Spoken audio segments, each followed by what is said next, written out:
नमस्ते विद्यार्थी मित्रांनो, वर्ग 8 NMMS शालेय क्षमता चाचणी विषय गणित प्रकरण 16 सरफेस एरिया आणि व्हॉल्यूम यातील भाग दुसरा आपण या व्हिडिओमध्ये बघणार आहोत. Question number 13. A cuboid is form by joining two cubes having side 6 centimetre. Find the curve surface area of the cuboid. म्हणजे काय केलं, हे दोन क्यूब आहेत, त्याची साइड आहे 6 सेंटीमीटर. हा एक 6 सेंटीमीटरचा क्यूब आणि हा दुसरा एक 6 सेंटीमीटरचा क्यूब.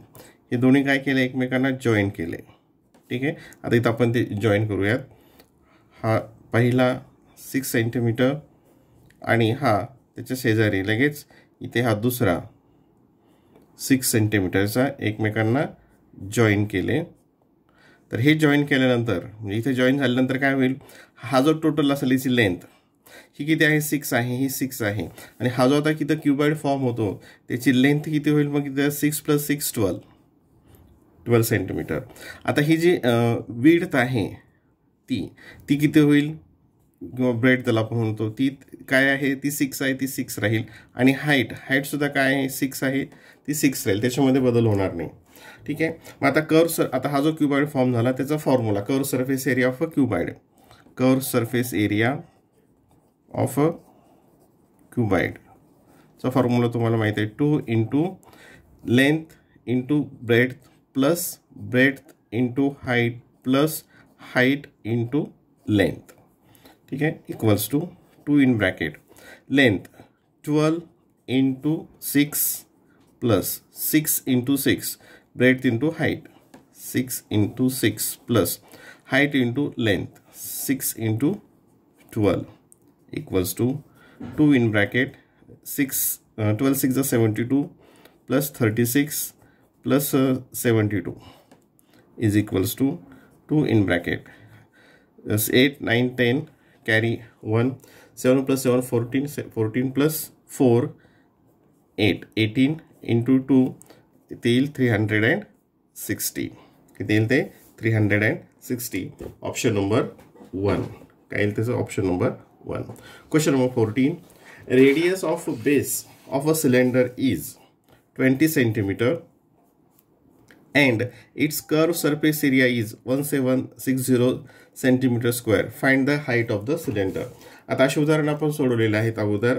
बघा, कर्व सरफेस एरिया ऑफ सिलेंडरचा फॉर्म्युला तुम्हाला माहिती आहे, इक्वल्स टू 2πRh. 2πRh. आता याच्यामध्ये कर्व सरफेस एरिया दिलेला आहे 1760, देन 2 × पायची व्हॅल्यू 22/7 इंटू आर रेडियस आहे 20 × h. आपल्याला काय फाइंड आउट करायचं आहे, h. आता हे सगळे काय करायचं, या साईडला ट्रान्सफर करायचं. तर ते कसं होईल बघा, इक्वल्स टू 1760. आता या ठिकाणी हे 7 इथं काय आहे, ते डिनॉमिनेटरला आहे, इथं न्यूमरेटरला येतील. आणि हे जे न्यूमरेटरचं आहे ते खाली डिनॉमिनेटरला जाईल. म्हणजे 2 × 22 × 20 इक्वल्स टू h. आता इथे हे 0 आणि हे 0 इथं कॅन्सल होईल. 0 0 इथं आपण कॅन्सल केलं. 22 1 22 22 8 जा 176. जे उरलं ते समोर घेऊयात. 8 × 7 अपॉन 2 × 2 4. आता इथं काय होईल, 4 1 जा 4 4 2 जा 8 2 × 7 14 सेंटीमीटर. काय असेल मग त्याची height 14 centimetre. Option number 2. Question number 15. Length breadth and height of a cuboid tank is 7 meter 6 meter and 5 meter respectively. What will be the capacity of the tank in liters? आता capacity काढण्यासाठी मागच्या व्हिडिओमध्ये सुद्धा आपण अशी उदाहरणं पाहिली आहेत. तर त्याचा व्हॅल्यूम काढावा लागतो आणि तो व्हॅल्यूम काय असेल, कशामध्ये, मीटर क्यूबमध्ये येईल. आणि मग 1 मीटर क्यूब म्हणजेच काय, 1000 लिटर. त्याचं मल्टिप्लिकेशन आपल्याला करायचं आहे. तर पहिल्यांदा volume equals to volume of क्यूबाइडचा फॉर्म्युला तो माहिती आहे, लेंथ × ब्रेड्थ × हाईट. आता तो मी फॉर्म्युला काही इथे लिहित नाही. Equals to 7 × 30 equals to 210. हे झालं इतकं क्यूबिक मीटर. हे झाला व्हॅल्यूम. आता 1 क्यूबिक मीटर म्हणजेच काय, 1000 लिटर. 1000 लिटर. मग किती येईल मग टोटल ते 210ला 1000 ने मल्टिप्लाय केलं मग तितकी त्याची कॅपॅसिटी असेल 210,000 2,10,000 लिटर. पण याच्यामध्ये ऑप्शन दिलेलं नाही आहे 2,10,000चं ऑप्शन याच्यामध्ये आलेलं नाही आहे. प्रिंट मिस्टेक झाली असेल. Question number 16. A goods carrying container has length and breadth as 8 meter and 3.2 meter respectively and whose holding capacity is 76.8 cubic meter. How many boxes of length 50 centimeter, breadth 40 centimeter and height 40 centimeter can container hold? आता हा प्रश्न काय अगोदर हे समजून घ्या. मोठा container आहे, एक मोठा कंटेनर आहे आणि त्या कंटेनरची इथं लेंथ ब्रेड दिली आहे आणि त्याचं काय दिलं कॅपॅसिटी दिली व्हॉल्यूम दिलेला आहे आणि त्याच्यामध्ये छोटे छोटे बॉक्स टाकायचे आहेत या साईजचे. तर असे किती बॉक्स बसतील असा प्रश्न आहे. तर मग व्हॅल्यूम ऑफ दॅट कंटेनर म्हणजेच काय मग number of box into volume of the box. ठीक आहे. मग volume of container equals to काय येतं number of box into volume of box. एका बॉक्सला जे छोटे बॉक्स त्याच्यामध्ये टाकायचे त्याचा व्हॅल्यूम. आता हा व्हॅल्यूम आपल्याला ऑलरेडी दिलेला आहे 76.8 equals to number of box आपल्याला फाइंड आउट करायचे आहेत इंटू. आता हे कसे आहेत हे त्याचा व्हॅल्यूम हे काय क्यूब लेंथ ब्रेड हाईट दिलेली आहे म्हणजे हे क्यूबाईटचे आहेत म्हणजे त्याचा व्हॅल्यूमचा फॉर्म्युला काय आहे length into breadth into height. आता इथे पण एक हे मीटरमध्ये आहे आणि हे जे दिले ते सेंटीमीटर्समध्ये दिलं आहे. हे मीटरमध्ये आणि हे काय दिलेलं आहे सेंटीमीटरमध्ये दिलेलं आहे. मग आपण काय करूयात हे जे सेंटीमीटर आहे त्याचं मीटरमध्ये कन्व्हर्ट करू त्याला आणि सेंटीमीटरचं मीटरमध्ये कन्व्हर्ट करत असताना काय करतो आपण 100ने डिव्हाइड करत असतो. मग 50/100 लेंथ इंटू 40/100 इंटू 40/100. ठीक आहे. आता हे 0 इथं कॅन्सल केलं. आता बघा इकडे number of box equals to इथे 76.8 इथं असेल आणि हे इकडे जे न्यूमरेटरला आहे तिकडे डिनॉमिनेटरला जाईल म्हणजे काय येईल ते 5 × 4 × 4 आणि जे तिथं डिनॉमिनेटरला आहे ते न्यूमरेटरला येईल 10 × 10 × 10 equals to number of boxes आता या ठिकाणी ते बघा आता 76.8ला 10ने मल्टिप्लाय केलं तर 37 पॉईंट पुढे सरकेल म्हणजे 10ने मल्टिप्लाय केल्यानंतर काय होईल 768 होईल आणि त्याला ह्या 10ने आणि 10ने मल्टिप्लाय केल्यानंतर काय होईल मग 768 87 पॉईंट ह्या 10ने मल्टिप्लाय केलं आणि दोघांनी केल्यानंतर इथं 00 येईल.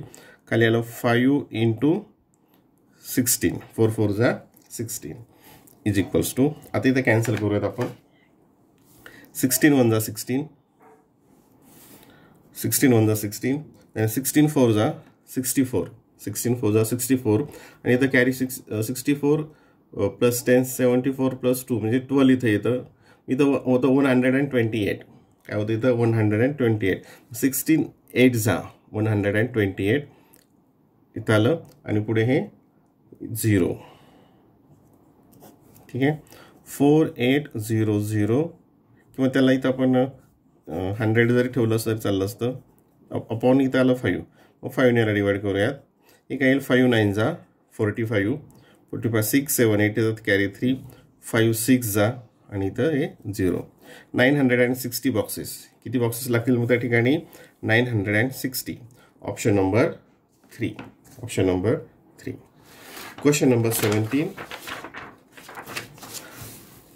How much tin will be required to make a pipe of length 12 cm and radius 7 cm? असं उदाहरण आपण मागच्या जो पहिला प्रश्न होता याचा पहिला भाग त्याच्यामध्ये असा प्रश्न आपण पाहिला होता. आता किती टीन लागेल तर त्यासाठी काय करावं लागेल त्याचा कर्व सरफेस एरिया काढावा लागेल आणि हे कसं आहे पाईप म्हणजे सिलेंड्रिकल आहे तर curve surface area curve surface area equals to 2πRH equals to 2 × 22/7 आणि R किती दिले म्हणजे 7 आणि त्याची लेंथ हाईट त्याला आपण म्हणूयात 12. हे कॅल्क्युलेशन करूयात. 7 × 7 इथं कट झालं हे 44, 22 into 2 44 into 12, 12 4 is 48, carry 4, 12 4 is 48 plus 4 52 square centimeter. 528 इथं क्यूब आहे, म्हणजे हे आपलं काही वरचं येईल square centimetre. Option number 2. Option number 2. Question number 18. A radii of two cylinders having same height are 6 cm and 4 cm respectively. What will be the ratio of their volume? आता इथं काय दिलेलं आहे, हाईट जी आहे ती हाईट काय equal आहे. मग आता इथं या ठिकाणी आपण हे घेऊया, हाईट इज इक्वल. ठीक आहे.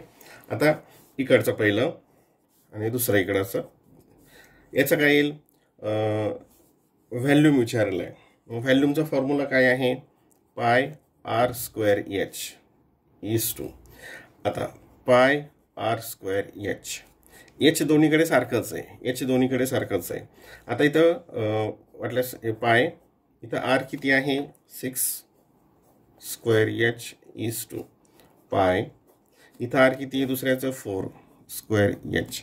आता या ठिकाणी हे जे इक्वल आहे, हे पाय आणि हे पाय इकडे कॅन्सल होईल, एच आणि हेच कॅन्सल होईल. काय उरेल या ठिकाणी, आता 6चा स्क्वेअर तर 36 इज टू 16. आणि हे कशाने डिव्हिजिबल आहे, याचा आपल्याला काय करायचं आहे, शॉर्ट फॉर्म आहे तो करायचा आहे याचा. तर हे 4ने डिव्हिजिबल आहे. 4 9 जा 36 आणि 4 4 जा 16, 9:4. आणि ह्याचा सिम्पल फॉर्म होतोय का, नाही, 9:4. ऑप्शन नंबर 1 काय त्याचं, ऑप्शन नंबर 1. Question number 19. आता हे थोडंसं मोठं उदाहरण आहे.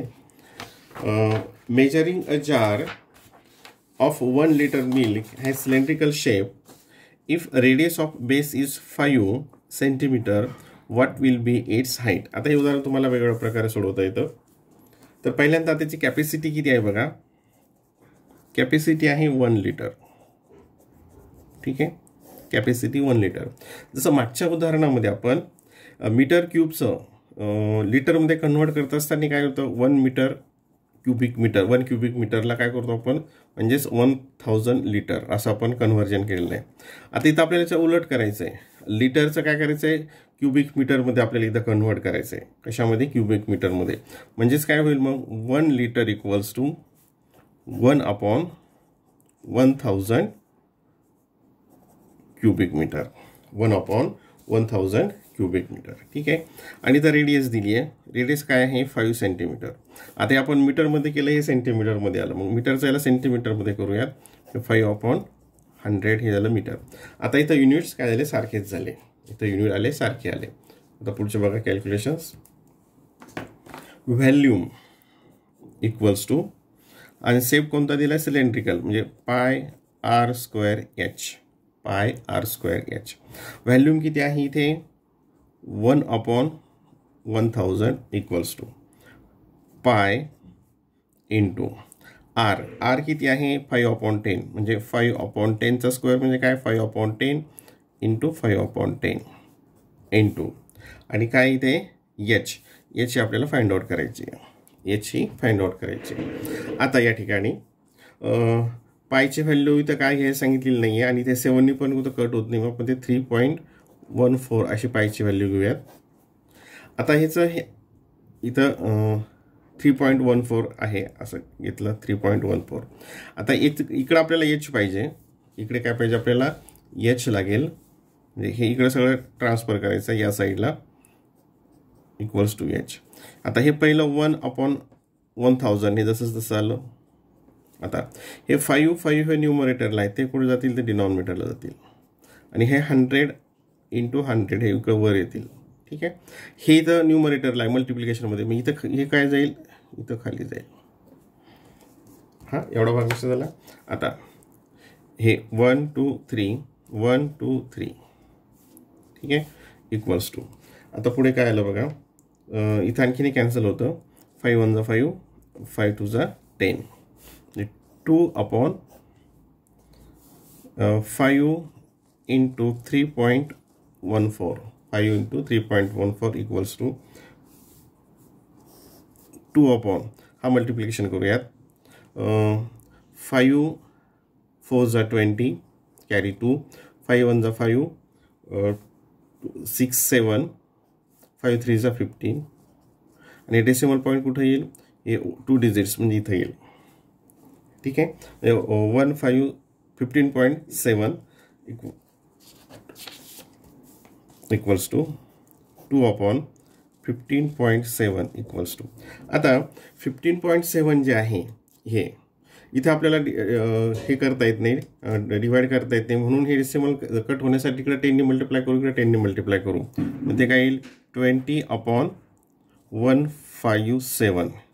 ही काय आली हाईट. आणि ही हाईट जी असेल ही कशामध्ये असेल, मीटरमध्ये असेल. आणि आपल्याला इथं जे ऑप्शन्स दिले ते सेंटीमीटर्समध्ये दिलेले आहेत. आता मीटरचं सेंटीमीटरमध्ये करायचं असेल, मीटरचं सेंटीमीटरमध्ये करायचं तर आपण काय करणार, 100 ने मल्टिप्लाय करणार.